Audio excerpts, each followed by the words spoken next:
Bismillah, alhamdulillah, wa salatu wa salam ala rasulillah wa ala alihi wa sahbihi wa man wala.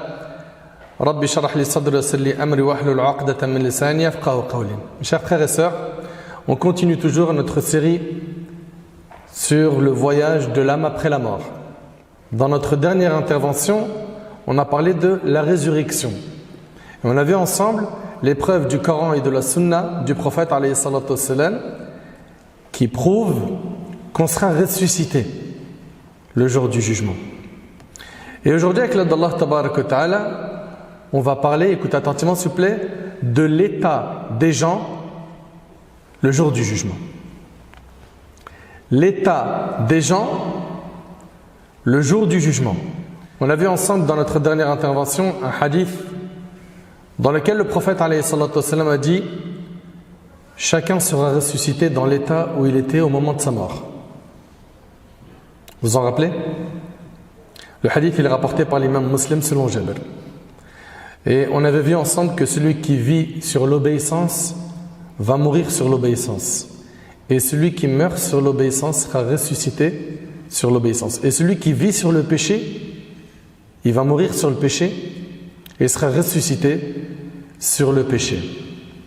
Mes chers frères et sœurs, notre thème aujourd'hui, avec l'aide d'Allah tabaraka wa ta'ala, sera divisé en 4 parties. La première partie, la description de la terre du jour du jugement. La deuxième partie, comment seront ressuscités les gens. La troisième partie, la crainte des gens pendant ce jour. Et la quatrième partie, sous l'ombre du trône d'Allah Azza wa Jal. J'implore Allah tabaraka wa ta'ala de bénir cette série, de faire qu'elle soit une cause de réveil des cœurs. J'implore Allah tabaraka wa ta'ala de l'accepter de ma part et de m'accorder ainsi qu'à vous une bonne fin. Mes chers frères, mes chères sœurs, la première chose qu'on va aborder, c'est la terre du jour du jugement. À votre avis, elle ressemble à la terre dans laquelle nous vivons actuellement? À votre avis, est-ce que la terre du jour du jugement, elle ressemble à la terre dans laquelle nous vivons, à la dunya? Il n'y a aucun doute que la terre du jour du jugement est différente de celle de ce beau monde. Donc, on va être jugé sur une terre qui ne ressemble pas à celle dans laquelle nous avons vécu. Allah Ta'ala nous dit: Yawma tubaddalu al-ardu ghayra al-ard was-samawat wa barazu lillahi al-wahid al-qahhar. Au jour où la terre sera remplacée par une autre. Vous entendez? De même que les cieux et où les hommes comparaîtront devant Allah, l'unique, le dominateur suprême. Notre bien-aimé alayhi salatu wassalam, il nous a décrit comment sera la terre du jour du jugement. Dans un hadith rapporté par l'imam Muslim, d'après Sahl ibn Sa'd radiyallahu anhu, le prophète sallallahu alayhi wa sallam a dit: les gens seront rassemblés le jour du jugement sur une terre blanche, immaculée. C'est-à-dire quoi? C'est-à-dire elle est sans tache, d'une blancheur parfaite. Vous entendez? La terre du jour du jugement, elle sera, comme il dit alayhi salatu wassalam, blanche, immaculée. Comme le pain blanc, il n'y aura sur elle aucun repère pour personne. Et le hadith il est rapporté par Muslim. Sur cette terre-là, il n'y aura aucun repère pour personne. C'est-à-dire quoi? C'est-à-dire que la terre du jour du jugement ne contient ni rue, ni quartier, ni construction, ni arbre, ni fleuve, ni rien de tout ce qu'on a connu.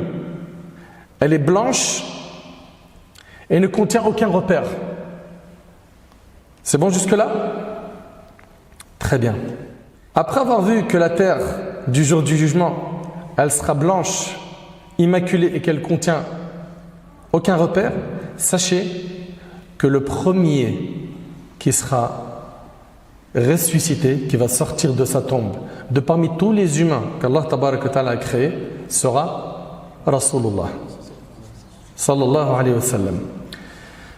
Le hadith il est rapporté par l'imam Muslim sur Abu Huraira. Le prophète alayhi salatu wa sallam a dit: je suis le maître des fils d'Adam, je suis le premier devant qui la terre se fendra au jour du jugement. C'est le premier qui va sortir de sa tombe, alayhi salatu wassalam. Je suis le premier intercesseur et le premier à qui l'intercession sera accordée. C'est clair? Le hadith il est rapporté par Muslim sur Abu Huraira. Très bien. Mais comment est-ce que les gens vont être ressuscités le jour du jugement? Dans quel état? Eh bien, sachez que le jour du jugement, l'humanité entière sera ressuscitée nue. Nue. Ça vient d'où ça, mon frère? Le hadith il est rapporté par Bukhari et Muslim selon Aïcha radhiyallahu anha. Le prophète alayhi salatu wassalam a dit: les hommes seront rassemblés au jour de leur résurrection sans vêtements, pieds nus et non circoncis. Aïcha, c'est la femme du prophète alayhi salatu wassalam. Elle demanda au prophète sallam: ô messager d'Allah, est-ce que les hommes et les femmes seront tous ensemble, se voyant les uns les autres? Ils vont se regarder nus? Et là le prophète sallam a dit: ô Aïcha, la situation sera si grave que l'on ne pensera pas à se regarder les uns les autres. Allahu Akbar. Déjà, est-ce que tu réalises que personne ne pensera à regarder quelqu'un tellement le jour est terrible? C'est impressionnant. Il est rapporté dans certains textes que l'homme sera ressuscité dans les habits qu'il portait quand il décéda. Il a été rapporté par Abu Daoud ibn Hibban al-Hakim qu'Abu Sa'id al-Khudri radhiyallahu anhu, lorsque son heure est arrivée, a demandé qu'on lui apporte des habits neufs. Et il s'en est vêtu. Puis il a dit: j'ai entendu le messager d'Allah alayhi salatu wassalam dire: le mort sera ressuscité dans les habits dans lesquels il est décédé. Al-Hakim rahimahullah a dit: ce hadith est authentique d'après les conditions établies par Bukhari et Muslim. Et l'imam al-Dhahabi l'a approuvé. Bon, comment on peut concilier maintenant un texte qui est dans Bukhari et Muslim qui dit qu'on va être ressuscité nu, et un autre texte ici qui est rapporté par Abu Daoud et d'autres qui nous dit que on sera ressuscité dans les habits dans lesquels on est mort? Est-ce qu'il y a une contradiction?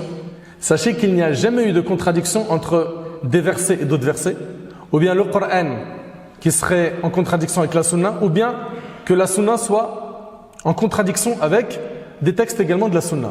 La seule contradiction qu'il peut y avoir, c'est dans ta tête, parce que tu n'as pas étudié.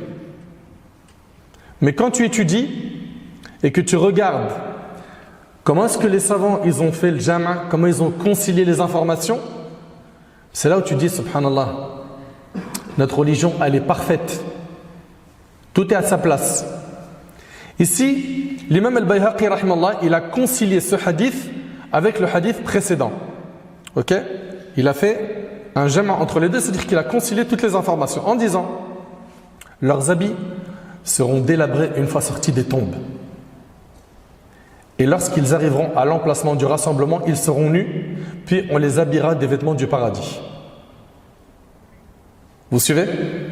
Je répète, leurs habits seront délabrés une fois sortis des tombes, et lorsqu'ils arriveront à l'emplacement du rassemblement, donc sur la terre du jour du jugement, ils seront nus, puis on les habillera des vêtements du paradis.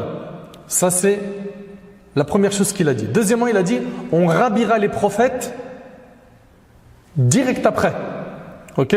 C'est-à-dire que les premiers qui seront rhabillés quand ils vont sortir de leur tombe, c'est qui? Les prophètes, puis les gens véridiques, puis ceux qui les suivent selon leur degré.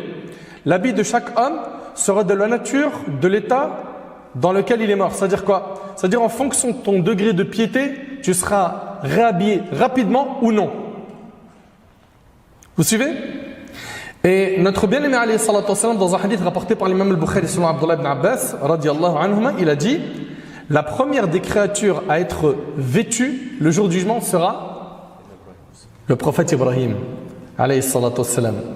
Parmi ce qui a été dit concernant le fait que c'est Ibrahim alayhi salam qui sera le premier à être revêtu, et ça c'est dans Tafkira al-Qurtubi, c'est qu'en fait Ibrahim alayhi salam, quand ils ont voulu le jeter dans le feu, ils lui ont enlevé ses vêtements.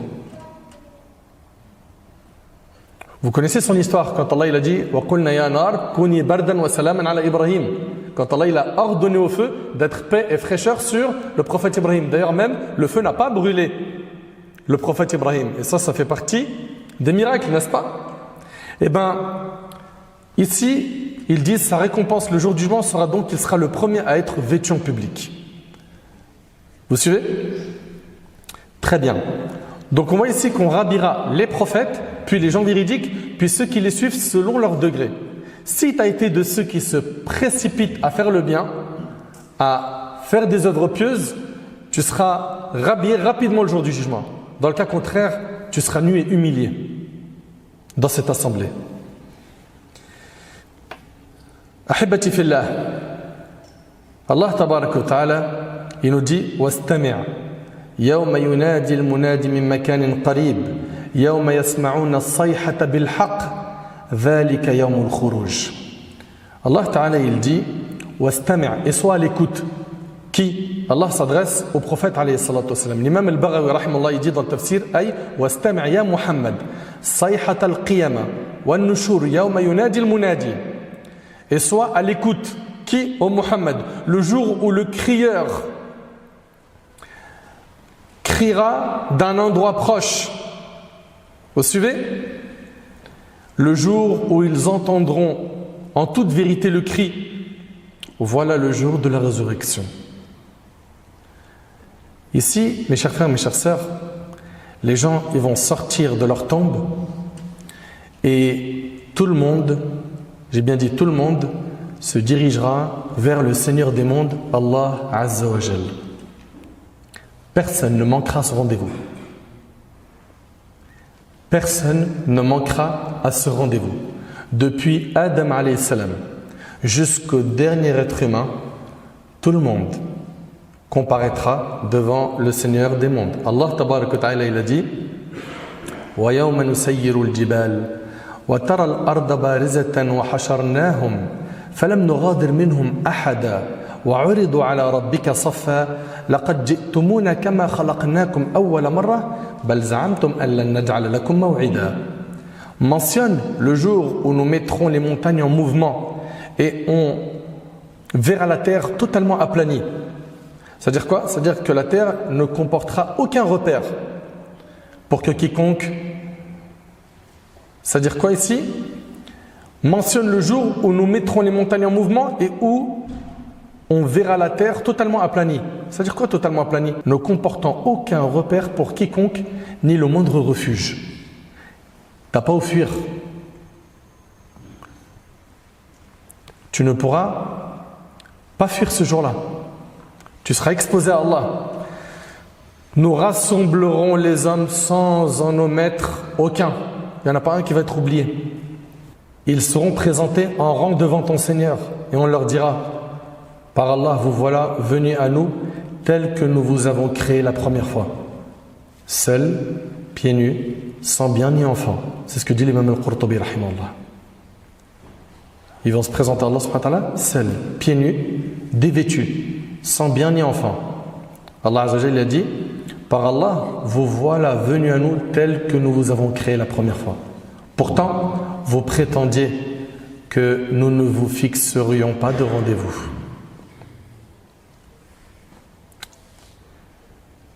L'humanité entière sera ressuscitée. Grand, petit, gouverneur et gouverné, hommes, femmes, riches, pauvres, modestes et orgueilleux, tout le monde sera ressuscité. Allah Azza wa Jalla nous dit: In kullu man fi samawati wal ardi illa ati ar-rahmani 'abada laqad ahsahum wa 'addahum 'adda wa kulluhum atihi yawm al-qiyamati farda innal ladhina amanu wa 'amilu s-salihat sayaj'alu lahum ar-rahmanu wudda. Tous ceux qui sont dans les cieux et sur la terre se rendront auprès du tout miséricordieux. Tout le monde, sans exception, en serviteur. Il les a certes dénombrés et bien comptés. Et au jour de la résurrection, chacun d'eux se rendra seul auprès de lui. Comprenez que depuis Adam alayhi salam jusqu'au dernier homme, tout le monde sera réuni. Tout le monde sera là sur la terre du jour du jugement.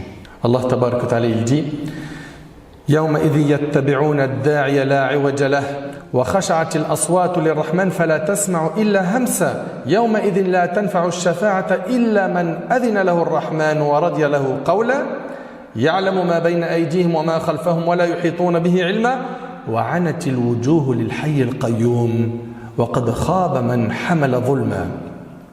En ce jour, et ils répondront à l'appel du héros, celui qui va les appeler au rassemblement, sans pouvoir s'en détourner. Les voix s'abaisseront. Écoutez bien, les voix s'abaisseront devant le miséricordieux. Et on n'entendra plus alors que des bruissements. Le bruissement des pas des créatures. On n'entendra rien d'autre. T'entends? Le bruissement des pas des créatures se rendant en rassemblement. En ce jour, aucune intercession ne sera acceptée sauf de celui auquel le miséricordieux le permettra et dont il agréera la parole. Il connaît leur passé et leur futur, tandis qu'ils ne peuvent le cerner par leur connaissance. Les visages s'humilieront devant le vivant, celui qui subsiste par lui-même et dont aucune créature ne peut se passer. Quiconque portera le fardeau de la mécréance sera perdu. Allahu Akbar. Et sache qu'Allah Tabaraka wa Ta'ala va confier la responsabilité à deux anges de te prendre et te ramener vers la terre du jour du jugement. Allah Tabaraka wa Ta'ala il dit وَجَاءَتْ سَكْرَةُ الْمَوْتِ بِالْحَقِّ ذَلِكَ مَا كُنْتَ مِنْهُ تَحِيدٌ وَنُفِخَ فِي الصُّورِ ذَلِكَ يَوْمُ الْوَعِيدِ وَجَاءَتْ كُلُّ نَفْسٍ مَعَهَا سَائِقٌ وَشَهِيدٌ لَقَدْ كُنْتَ فِي غَفْلَةٍ مِنْ هَذَا فَكَشَفْنَا عَنْكَ غِطَاءَكَ فَبَصَرُكَ الْيَوْمَ حَدِيدٌ. L'agonie de la mort fait apparaître la vérité. Voilà ce dont tu t'es écarté. Et l'on soufflera dans la trompe. Voilà le jour de la menace. Alors chaque âme viendra accompagnée d'un conducteur et un témoin. Il s'agit ici de deux anges. Tu seras accompagné par ces deux anges pour te présenter sur la terre du jour du matin, Seigneur. Tu restais indifférent à cela. Eh bien, nous ôtons ton voile. Ta vue est perçante aujourd'hui. Allahu Akbar. Dans un hadith rapporté par l'imam al-Tirmidhi, avec une chaîne de transmission Hassan, valide, le prophète sallallahu alayhi wa sallam, il dit: les gens seront de trois catégories le jour du jugement. Ils seront ressuscités de trois manières. Certains marchant sur leurs pieds. Vous suivez? D'autres seront sur des montures. Des montures. Ok? Des montures qui vont venir d'où? Du paradis. Comme le dit Ibn Abbas, et ça sera même des montures en or, comme on le verra après. Allahu Akbar. Il ne va même pas marcher, lui il est dans le confort total. Il est sur une monture, ce jour-là, sans effort. Et il y en a d'autres qui marcheront sur leur visage. Vous suivez? Sur leur visage. Et dans un hadith rapporté par Bukhari et Muslim, Anas ibn Malik radiyallahu anhu, il rapporte qu'un homme a dit: ô messager d'Allah, comment l'infidèle sera-t-il rassemblé sur son visage? Comment est-ce que le jour du jugement il va marcher sur son visage? Le prophète alayhi salatu wassalam a répondu: celui qui l'a fait marcher sur ses deux pieds dans la vie terrestre, n'est-il pas capable de le faire se déplacer sur son visage le jour du jugement? Puis Qatada rahimahullah a dit: bien sûr que si, par la puissance de notre Seigneur. Est-ce que tu réalises qu'il y a des gens qui vont marcher sur leur visage le jour du jugement? Et le hadith, on vous a dit, il est rapporté par Bukhari et Muslim, il est authentique. Nous, en tant que musulmans, on sait qu'Allah il est capable de tout, n'est-ce pas? Et peut-être dans ta tête, tu te dis: mais attends, marcher sur le visage, comment? Rappelle-toi, Inna Allah ala kulli shay'in qadir. Rappelle-toi qu'Allah il est capable de toutes choses. Et puis, quand tu réfléchis, mais il y a sur terre des choses impressionnantes qui marchent sans pied. Le serpent, il marche sans pied. Oui ou non? Donc ce que j'aimerais, c'est que tu réalises qu'Allah Tabaraka wa Ta'ala est capable de tout. Allah Ta'ala il dit: Yawma nahshuru al-muttaqina ila ar-Rahmani wafda. Mentionne le jour où nous rassemblerons devant le miséricordieux ceux qui l'auront craint, tels des délégations honorées. Allahu Akbar. Ceux qui ont craint Allah, ceux qui ont tenu à leur religion fermement, ceux qui ont été fermes dans leurs convictions, dans leurs valeurs, qui n'ont pas suivi les chemins de l'égarement, les mauvaises fréquentations, qui ont été pieux, qui ont nagé à contre-courant, qui ont fait des efforts pour purifier leur âme, qui ont réussi à dompter leur âme. Ces gens-là, le jour du jugement, écoutez bien, le jour du jugement, ils seront comme des délégations honorées. Ibn Abbas radiyallahu anhu, il dit qu'ils seront rassemblés sur des montures d'or parmi les montures de l'au-delà. Allahumma ja'alna min ha'ula ya Rabb. Qu'Allah subhanahu wa ta'ala nous accorde cette faveur. Allahu Akbar. Subhanallah. Ouais. Pour avoir ce privilège d'être à l'abri de toute crainte et de tout châtiment et d'être dans le confort du jugement, il faut que tu sois pieux. Il faut que tu sois pieuse, ma sœur. Il faut que tu vives sur le chemin de la droiture. قال تعالى إن الذين قالوا ربنا الله ثم استقاموا تتنزل عليهم الملائكة ألا تخافوا ولا تحزنوا وأبشروا بالجنة التي كنتم توعدون. Ceux qui disent notre Seigneur est Allah et qui se tiennent dans le droit chemin. Ceux qui ont dit notre Seigneur est Allah, ça veut dire quoi? Ça veut dire que c'était des vrais muwahhidines. Ils ont vécu sur le tawhid, sur l'istiqam à la droiture, ala ta'atillah, sur l'obéissance d'Allah, bi'ada al-fara'id. Ils ont accompli les obligations de la religion, bi'ikhlas, en étant sincères. Et ils ont œuvré jusqu'à leur mort en faisant le bien. Ils se sont accrochés, même si c'était difficile, à cause de leur fréquentation, leur entourage, les parasites qu'ils voient sur le net, etc., sur les réseaux sociaux. Ils ont tenu. Ceux-là, ceux qui disent notre Seigneur est Allah et qui se tiennent dans le droit chemin, les anges descendent sur eux. Quand? Il a été dit parmi les opinions au moment de la mort. عند الموت, c'est ce qu'a dit Ibn Abbas radiyallahu anhu, Mujahid. Et ils disent donc qu'au moment de la mort, ils vont être raffermis. Les anges vont leur dire, n'ayez pas peur et ne soyez pas affligés, mais ayez la bonne nouvelle du paradis qui vous était promis. Et il y a une deuxième opinion qui dit, tatanazzalu alayhim idha qamu min al-qubur. C'est que les anges vont venir les rassurer quand ils vont sortir de leur tombe. T'imagines, il y en a, ils vont sortir de leur tombe effrayés, c'est la panique, et d'autres reçoivent la bonne nouvelle des anges qu'ils vont aller au paradis, et ils entendent, n'ayez pas peur. Mais ça a un prix. Comprends bien que pour obtenir ça, tu dois faire des sacrifices pour adorer ton Seigneur Azza wa Jal. Le jour du jugement, les anges vont ramener aux pieux des montures du paradis, en or. Les pieux seront dessus. Il n'y a pas de « je suis debout, j'attends, et je suis fatigué, et j'ai mal aux pieds ». Non, non, non. Ils sont sur des montures confortables, qui viennent du paradis. Subhanallah. وَيَنْطَلِقُونَ بِهَا فِي أَرْضِ الْمَحْشَرِ حَتَّى لَا يَمْشُونَ عَلَى أَقْدَامِهِمْ فِي هَذَا الْيَوْمِ الْعَصِيبِ. Ils vont marcher le jour du jugement en étant sur des montures. Ils ne marchent pas sur leurs pieds, ils ne se fatiguent pas. Et ça, c'est pourquoi? C'est parce que sur terre, c'était des pieux, c'était des pieuses. C'était des gens qui étaient investis dans quoi? Dans l'ibada, dans l'adoration. Lecture du Coran, dhikr. C'était des gens qui faisaient beaucoup d'istighfar, ils demandaient pardon à Allah, ils se repentaient quand ils faisaient un péché. Ils faisaient le nécessaire pour ne jamais être injustes. Et dans le cas où ils avaient été injustes envers quelqu'un, ils corrigeaient le tir rapidement. C'était des gens qui étaient soucieux de faire le bien, qui maintenaient les liens de famille, qui priaient les prières à l'heure, qui lisaient le Coran, le méditaient, le mettaient en pratique. C'était des gens qui n'étaient pas intéressés par le faux, par le haram, par l'argent sale, par les relations illicites avec les femmes ou avec les hommes. C'était des gens qui faisaient attention. Et le résultat, le jour du jugement, ils ont gagné. Ils ont gagné. Et pour être un gagnant le jour du jugement, on vous l'a dit plein de fois, il faut être quoi? Pieux. Et qu'est-ce qu'un pieux? Bismillah. C'est quelqu'un qui va faire ce qui est obligatoire, c'est faire al-ma'mour wa tark al-mahdhour, faire ce qui est obligatoire et s'écarter de ce qui est interdit. Omar, le compagnon, il questionne un autre compagnon qui s'appelle Ubay ibn Ka'b sur la taqwa. Ce dernier a dit, as-tu emprunté un chemin épineux?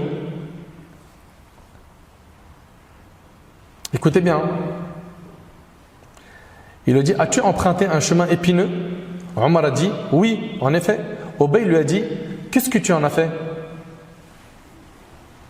Omar lui a dit, j'ai ramené mon vêtement sur moi et fait de mon mieux.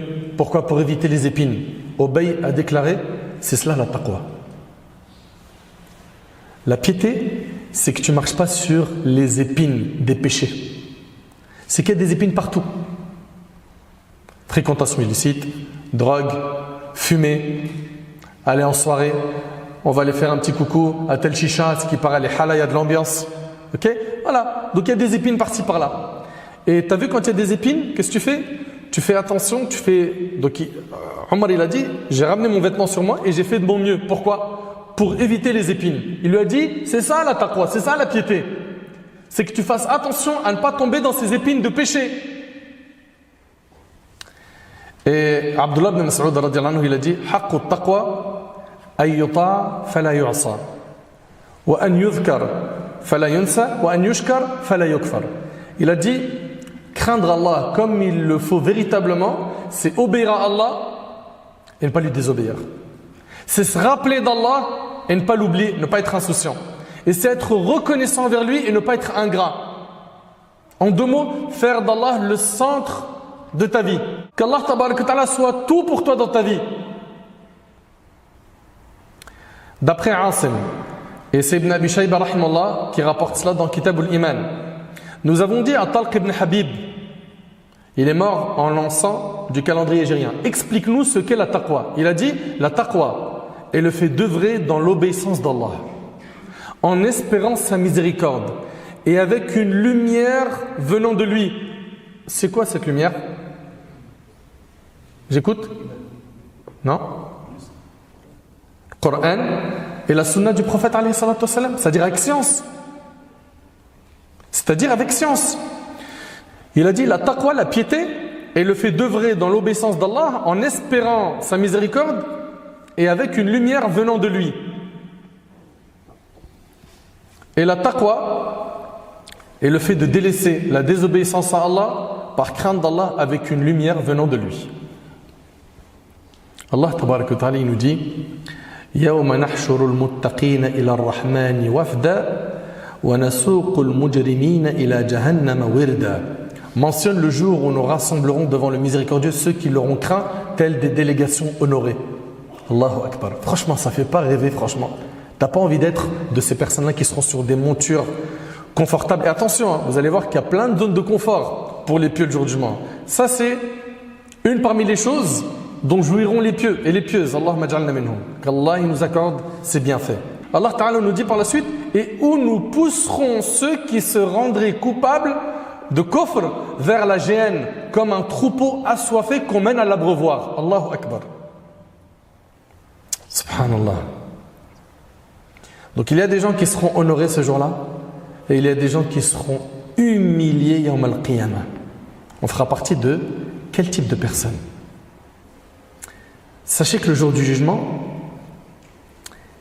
ceux qui auront fait preuve d'orgueil, ils vont être humiliés. Et pourquoi je parle d'orgueil ici? Parce que c'est quoi l'orgueil d'ailleurs?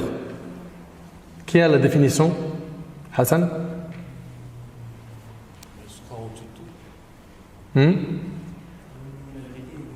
C'est ça.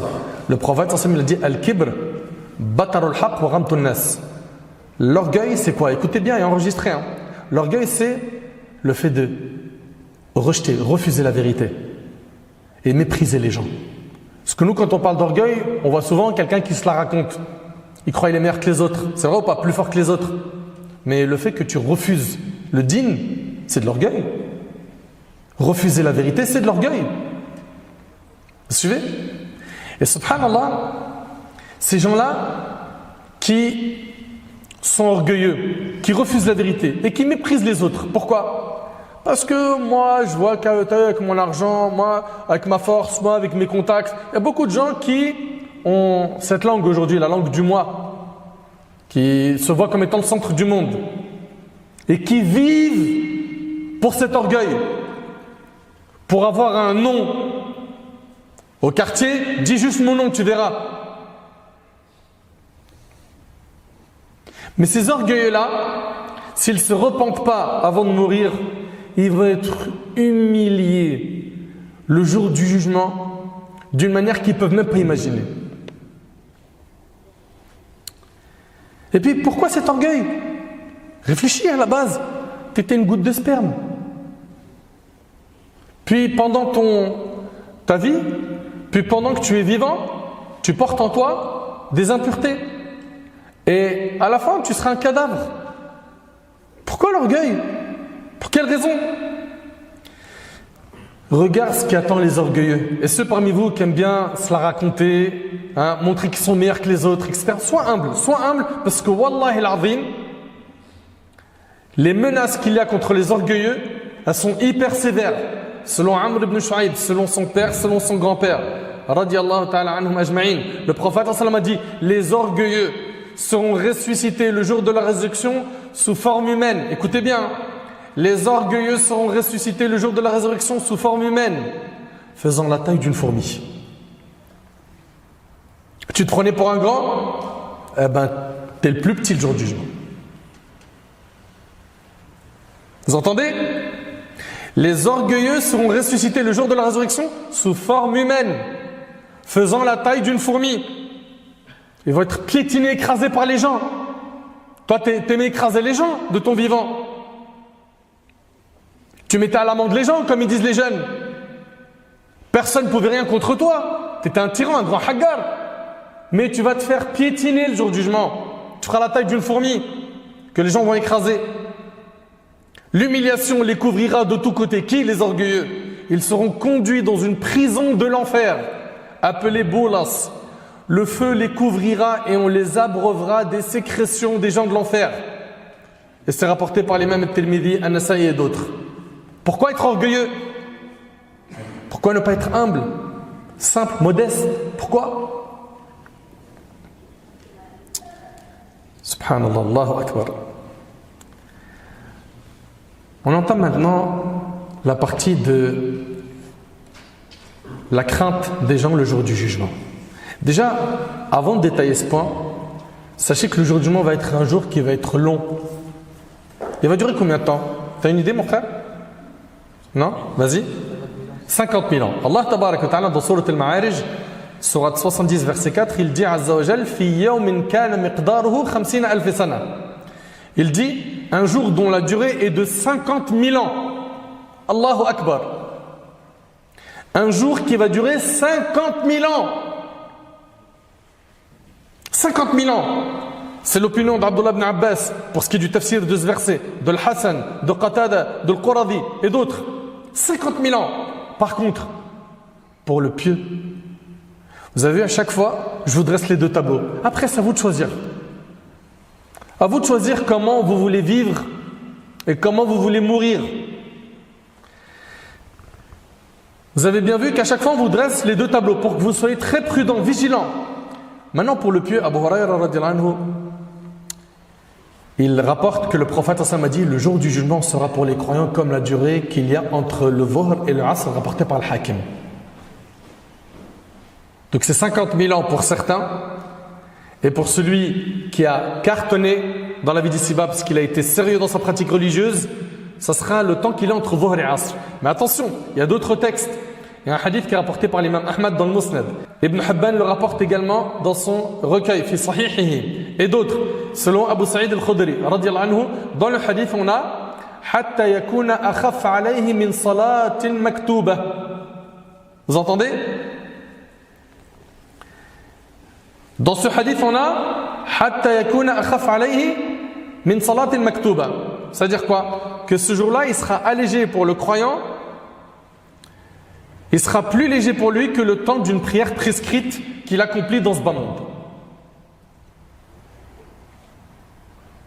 Vous entendez? Et ça sera en fonction de tes œuvres que ce temps sera long ou court.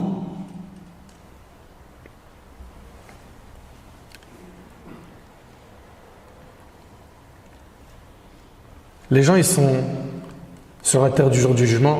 Certains, ils marchent sur leurs pieds. D'autres sur des montures, d'autres marchent sur leur visage. La durée va être de 50 000 ans pour certains. Pour d'autres, ça sera un temps très court comme on a pu le voir. Et le soleil, il va se rapprocher de la tête des gens. Al-Miqdad radiyallahu anhu a dit: j'ai entendu le messager d'Allah alayhi salatu wassalam dire: le jour de la résurrection, le soleil sera rapproché des gens à la distance d'1 mile. Sulaym ibn Amir, qui rapporte le récit d'Al-Miqdad, a dit par Allah, je ne sais pas ce qu'il a voulu dire par mail, est-ce la distance connue sous ce nom ou est-ce la longueur du bâtonnet à rimel? Parce que ce mot-là, les deux sens. Les gens seront alors submergés par leur sueur selon la valeur de leurs œuvres. Certains le seront jusqu'à la cheville. Tellement le soleil sera chaud au-dessus de sa tête, il va avoir de la sueur jusqu'à sa cheville. D'autres jusqu'aux genoux, d'autres jusqu'aux hanches. Et pour d'autres, la sueur atteindra leur bouche à la manière de la bride. Allahu Akbar. Vous connaissez la bride de l'animal? Le prophète sallam fit signe de sa main à la hauteur de sa bouche, rapporté par l'imam Muslim. Et dans un hadith rapporté par l'imam al-Bukhari, d'après Abdullah ibn Umar, le prophète sallam a dit: le jour où les gens se tiendront debout devant le Seigneur des mondes, ils seront dans une situation où l'un d'eux sera couvert par sa sueur jusqu'à la moitié de ses oreilles. Subhanallah. Le niveau de sueur des gens va varier en fonction de leurs actes. Plus la personne a œuvré dans le bien, dans l'ici-bas, moins elle va suer le jour du jugement. C'est pour cela que la sueur va arriver pour certaines personnes au niveau de leur cheville, pour d'autres au niveau de leurs genoux, pour d'autres au niveau de quoi? De leur torse. Et puis, les gens, ils attendent le jugement. Allah tabaraka ta'ala n'a pas encore fait commencer le jugement. Et qu'est-ce qui se passe? Eux qui sont sous le soleil, dans une chaleur indescriptible, l'enfer est amené sur la terre du jour du jugement. Allahu Akbar. Selon Abdullah ibn Mas'ud, le prophète a dit: ce jour-là, on fera venir l'enfer avec 70 000 rennes. Et avec chaque reine, 70 000 anges pour le traîner. Rapporté par l'imam Muslim. 70 000 rennes, 70 000 cordes. Chaque reine ou chaque corde, elle est tirée par 70 000 anges. Ce qui fait 4 milliards 900 millions d'anges pour ramener l'enfer. Mais ça fait réfléchir. C'est immense. Et subhanallah, l'enfer, quand elle sera ramenée, les gens y seront à genoux. Toutes les communautés seront à genoux. Tellement c'est la panique. C'est la panique. قال تعالى وترى كل أمة جاثية كل أمة تدعى إلى كتابها اليوم تجزون ما كنتم تعملون. Et tu verras chaque communauté agenouillée. T'imagines un peu la scène? Il y a l'enfer, c'est terrible, et ils sont à genoux. C'est la panique totale, mais pas pour tout le monde. Les pieux, eux, ni vont voir l'enfer, ni vont entendre son bruit.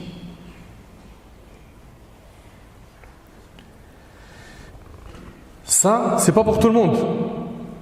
C'est pour les personnes qui n'ont pas assuré. Les pieux, ils seront à l'abri de toute crainte. Et tu verras chaque communauté agenouillée. Subhanallah, agenouillée. Jalisa ala rukab. Allahu Akbar.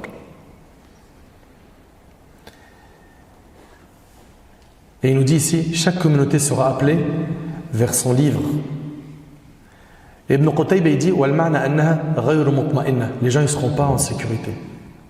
Et on avait vu ensemble un hadith Qudsi où Allah tabaraka wa ta'ala il avait dit, en jurant que si son serviteur il se sent en sécurité sur terre, il lui fera peur le jour du jugement. Et s'il a peur d'Allah sur terre, Allah il le mettra en sécurité le jour du jugement. Toi tu as peur d'Allah ou tu n'as pas peur d'Allah? Et ne me dis pas avec ta bouche j'ai peur d'Allah alors que tes actes font des désobéissances du matin au soir. Dans le concret de ta vie, tu as vraiment peur d'Allah? Quand tu es seul, tu ressembles à quoi? Quand tu as un smartphone, un écran, une télé, un ordi, une tablette, tu regardes quoi? Tu écoutes quoi? Quand il n'y a plus le regard des gens autour de toi, que ce soit ton épouse si tu es marié, ou ton mari pour toi ma soeur, ou bien tes parents, ou tes amis, est-ce que tu crains Allah ou tu es mauvais?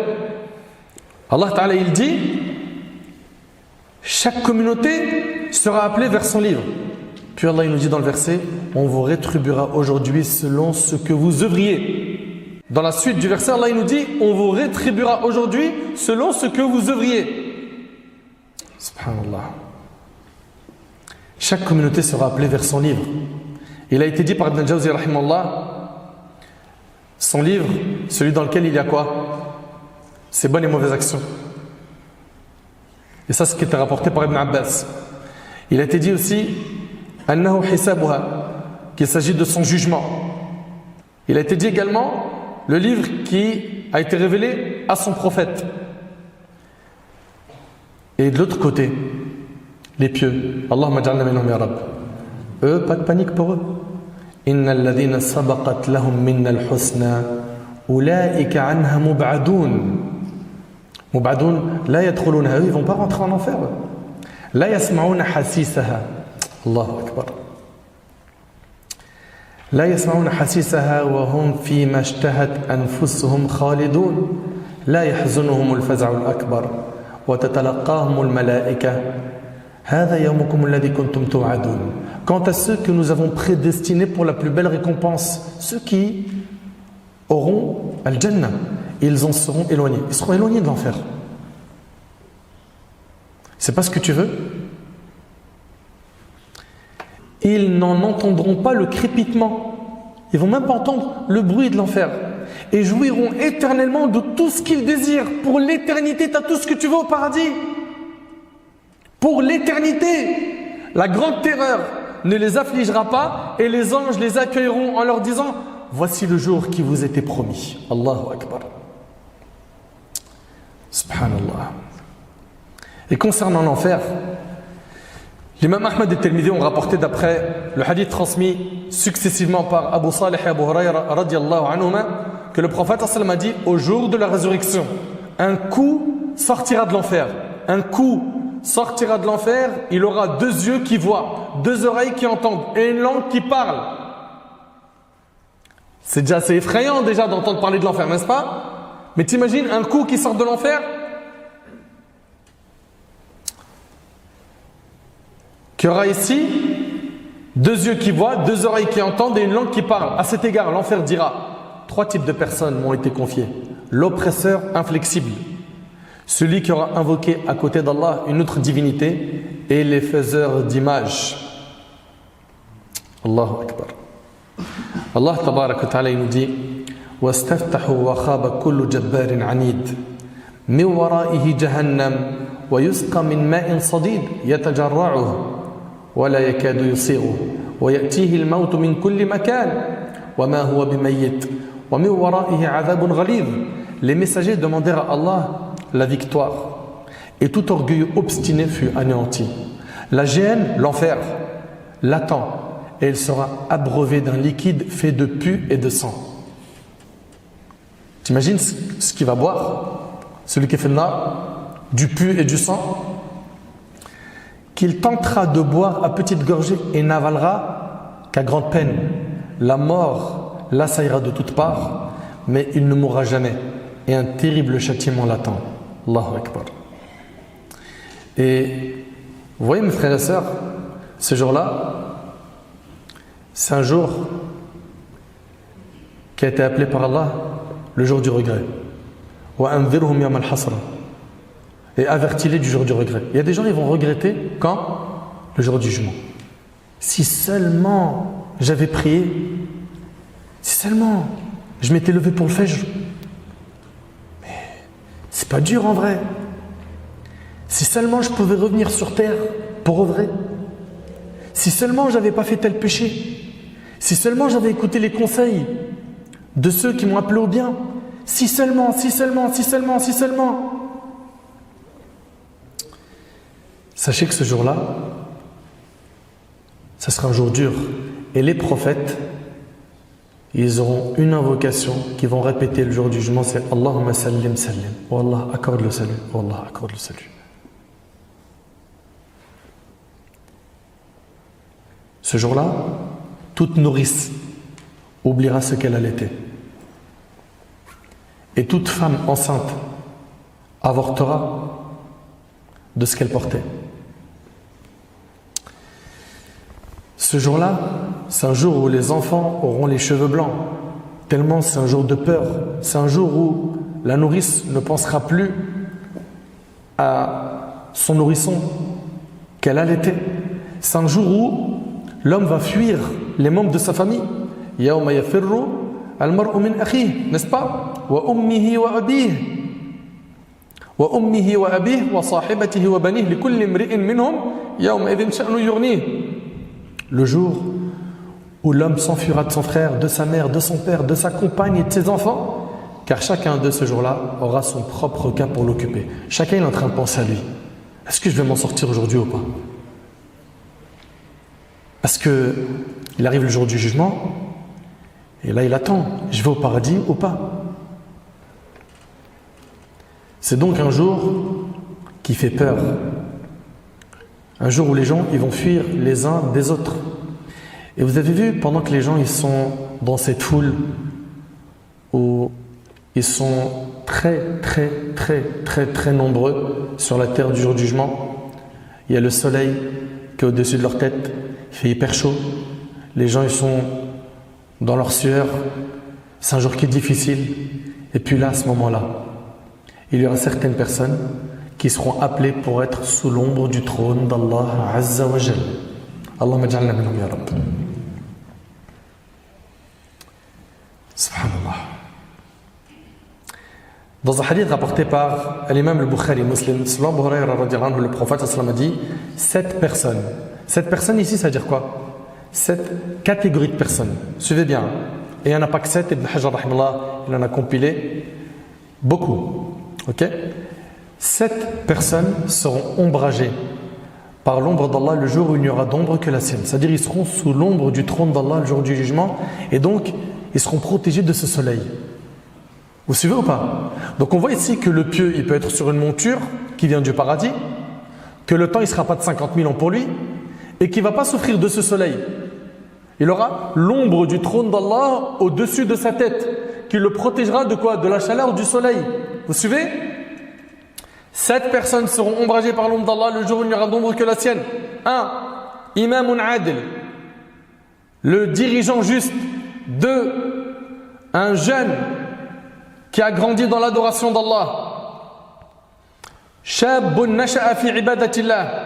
3. Un homme dont le cœur est accroché au lieu de prière. Wa rajulun qalbuhu mu'allaq bil masajid. 4. 2 hommes qui se sont aimés en Allah. Ils se sont réunis en lui et se sont séparés en lui. Wa rajulan tahabba fillah ijtama alayhi wa tafarraqa alayhi. 5. Un homme qu'une femme de haut rang et de grande beauté appela à elle, elle l'appelait à faire la fornication. La femme lui a fait des avances et il lui a dit j'ai peur d'Allah. Wa rajulun da'athu imra'a dhata mansibin wa jamal faqala inni akhafu Allah. Et un homme, ça c'est le 6e, qui a donné une aumône si discrètement que sa main gauche n'a pas su ce que sa main droite a donné. Wa rajulun tasaddaqa bi sadaqatin fa akhfaha hatta la ta'lama shimaluhu ma tunfiq yaminuhu. Wa rajulun dhakara Allah khaliyan fa fadat 'aynahu. Et 7, un homme qui aura pensé à Allah dans la solitude. Il était seul, il a pensé à Allah. Et dont les yeux auront alors débordé de larmes. C'est quelqu'un qui s'est remis en question et qui a pleuré par crainte d'Allah tabarak wa ta'ala. Ces 7 catégories de personnes-là seront sous l'ombre du trône d'Allah tabarak wa ta'ala. Première catégorie, on a Imamun Adil, un gouverneur juste. Ici, Imamun Adil, un gouverneur juste, beaucoup de gens pensent qu'il s'agit uniquement du chef de l'État. Non. Il s'agit de tous ceux qui ont quoi? Qui ont une responsabilité. Ok? Donc le père pour sa famille. Ok? Toute personne qui a une responsabilité, il en fait partie. S'il a été juste avec ceux qu'il a sous sa responsabilité, il sera sous l'ombre du trône d'Allah le jour du jugement. Le prophète il a dit à Abu Dharr radhiyallahu anhu, le commandement est un dépôt et une source d'avilissement et de regret le jour du jugement, sauf pour celui qui s'en sera montré digne et qui se sera acquitté de sa tâche. 2. Un jeune qui a grandi dans l'adoration d'Allah. Et moi je vais vous dire un truc, Wallahi al-Adim, c'est mon cœur qui parle. Moi j'aurais trop kiffé que depuis ma naissance jusqu'à aujourd'hui, j'aurais trop aimé être sur ce chemin. le chemin du dîn.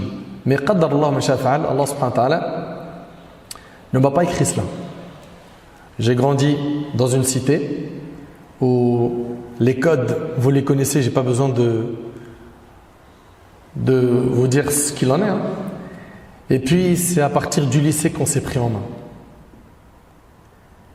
Et imaginez un peu le mérite qu'a le jeune qui lui depuis tout petit, il a grandi dans l'obéissance à Allah. Lui, bi'idhnillah, il sera sous l'ombre du trône d'Allah le jour du jugement. Soyez sages, soyez intelligents, profitez de votre jeunesse en vous rapprochant d'Allah subhanahu wa ta'ala, en étant pieux, en apprenant digne, en étant utile.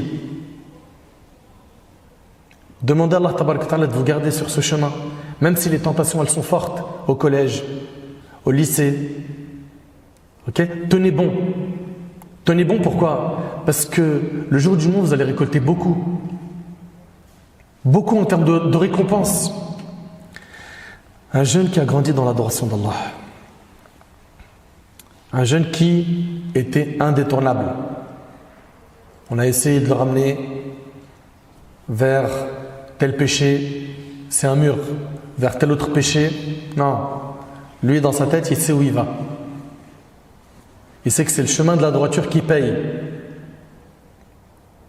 Et donc, il aura sacrifié son énergie. Et la période de la jeunesse, c'est une période qui est sensible. Pourquoi? Parce que tu as de l'énergie, puis tu commences à avoir des envies, tu as des pulsions, tu es un humain. Ok? Très rapidement, on entend « je suis amoureux », c'est au collège primaire même. Ok? Je suis amoureuse. Et ça, on le comprend. Et aimer, c'est naturel. Et avoir des sentiments, c'est naturel. Mais la religion vient donner un cadre à ces sentiments. Elle vient t'expliquer que chez nous, c'est le mariage. Ok? Et que si tu veux te marier avec une personne qui est belle, pieuse, de bonne famille, etc., aucun problème. Mais par contre, il y a des règles.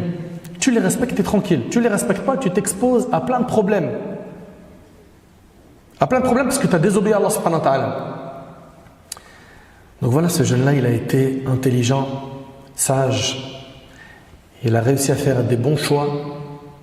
Hein, il y a eu des virages comme ça qu'il fallait prendre. Il ne s'est pas loupé, il n'a pas pris les mauvais virages.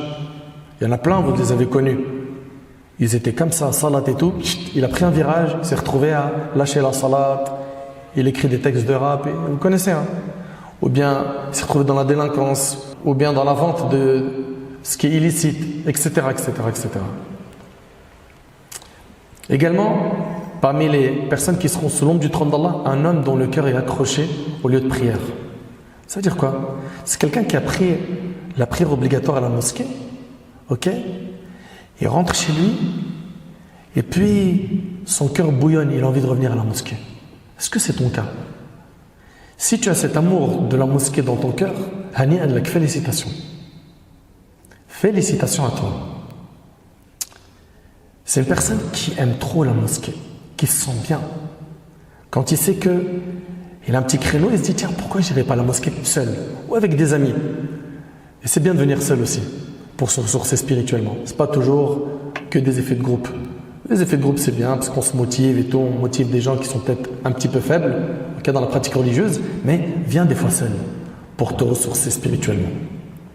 Cette personne qui a un amour profond pour la mosquée, elle sera sous l'ombre du trône d'Allah. Ensuite, on a deux hommes ou deux femmes qui se sont aimés en Allah, ils se sont réunis en lui et se sont séparés en lui. C'est-à-dire que la seule chose qui les unit, c'est l'amour d'Allah. Et pas un intérêt de ce bas monde. C'est pas je le fréquente parce qu'il a des contacts, il va me mettre bien. À lui, tu as besoin d'un piston, t'envoies à tonton, il te met bien. C'est pas je le contacte parce qu'il est drôle. Je veux égayer une soirée, je le ramène, c'est mon clown. C'est pas je l'aime parce qu'il a de l'argent. À chaque fois que je sors avec lui, il me paye à manger. Je l'aime pour Allah. Ou bien notre sœur qui va aimer une autre sœur que lillah azza wa jal, que pour Allah. Par cet amour, vous gagnez énormément de récompenses. Par cet amour, vous gagnez beaucoup.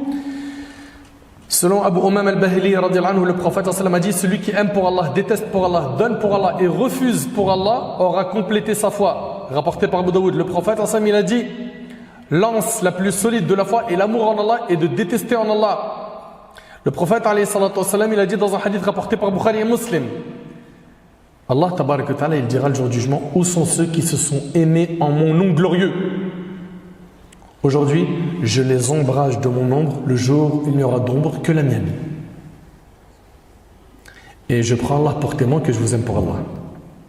Et j'espère que par cet amour qu'on a l'un envers l'autre pour Allah, qu'on sera ensemble le jour du jugement sous l'ombre du trône d'Allah Azza wa Jal. Et n'oublie pas que le prophète il a dit: Al-mar'u ma'a man ahab. On sera ressuscité avec ceux qu'on aime. N'aime pas n'importe qui, fais gaffe. Faites gaffe. Également, un homme qu'une femme de haut rang et de grande beauté appela à elle et à qui il a dit: je crains Allah. Dans les deux sens, ne craquez pas. La tentation, elle est forte. Ok? Et je sais qu'il y a plein de gens, mariés et pas mariés, qui parfois craquent. Ils sont à deux doigts de commettre la fornication. Pour plein de raisons. Ce n'est pas le moment de les étaler. Ok? Craquez pas. Tenez bon. Et si jamais vous vous retrouvez dans une situation où vous êtes à deux doigts de tomber dans ce zina, non. Tirez le frein. Tirez le frein et dites: je crains Allah. Moi j'ai peur d'Allah. Moi je ne peux pas commettre cette désobéissance. T'imagines un petit peu, tu réalises cette personne qui fait zina, qui va enlever ses vêtements alors qu'Allah tabaraka ta'ala il le voit, et qui va commettre cet acte de désobéissance sous le regard de son créateur, de son maître. Mais elle est passée où la pudeur qu'on a envers Allah subhanahu wa ta'ala? Elle est où?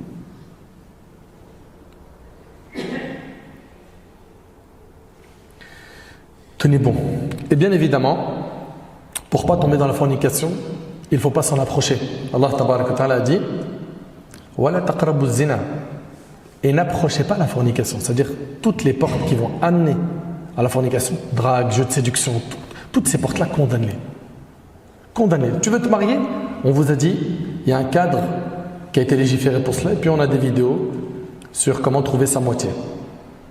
Ensuite, on a un homme qui aura pensé à Allah dans la solitude et dont les yeux auront alors versé des larmes. C'est quelqu'un qui est en train d'évoquer Allah, de penser à Allah, et puis son cœur, il s'est rempli. Et son cœur s'est rempli de crainte d'Allah et il a pleuré. Il a pleuré parce qu'il a fait beaucoup de fautes. Il sent qu'il ne pratique pas assez ou qu'il ne pratique pas bien sa religion. Et bien ces larmes-là, elles ont énormément de valeur. Elles vont te faire gagner que tu seras sous l'ombre du trône d'Allah le jour du jugement.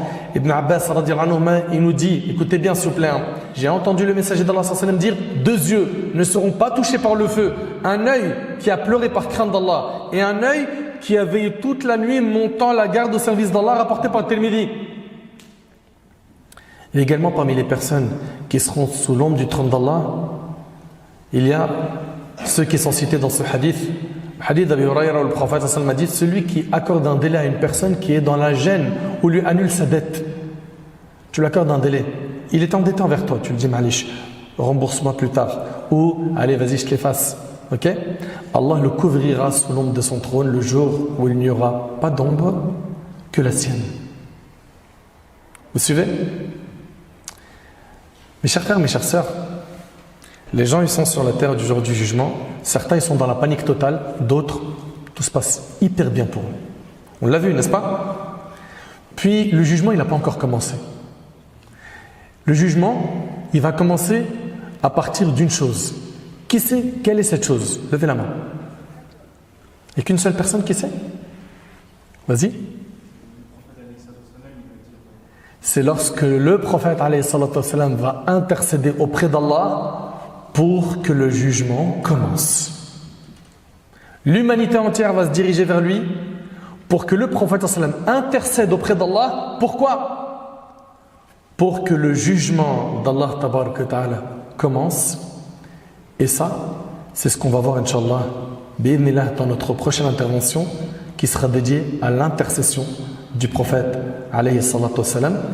Mes chers frères, mes chères sœurs, je vous le dis avec beaucoup d'amour, parce que Allah il est témoin à quel point j'aime ma communauté, à quel point je veux le bien pour tout le monde. Il ne faut pas qu'on se loupe dans cette vie. Il ne faut pas qu'on se loupe. Il y en a plein parmi nous qui écoutent des rappels depuis des années et qui mettent en pratique 5%, 10%, ou peut-être un peu moins, ou un peu plus. Soyez de ceux qui absorbent ces rappels et qui font le nécessaire pour changer. Tout ce qu'on a vu aujourd'hui là, est-ce qu'il y en a un parmi vous qui doute de la véracité des propos qu'on a vus ensemble, du Coran et de la Sunna? Vous doutez sur ça? Non. Donc maintenant il ne nous reste plus quoi? Qu'à œuvrer. On sait ce qui nous attend. À nous d'œuvrer et de faire le nécessaire. Et puis alhamdoulilah, on a encore envie. Et puis quoi que tu aies fait comme péché, repens-toi, demande à Allah, reviens vers lui et multiplie les invocations, car notre Seigneur Azza wa Jal, il aime celui qui le supplie et qui insiste dans le dua. J'implore Allah tabaraka wa ta'ala de m'accorder ainsi qu'à vous une bonne fin. Hada wallahu a'lam. سبحانك اللهم وبحمدك أشهد أن لا إله إلا أنت أستغفرك وأتوب إليك وآخر دعوانا أن الحمد لله رب العالمين.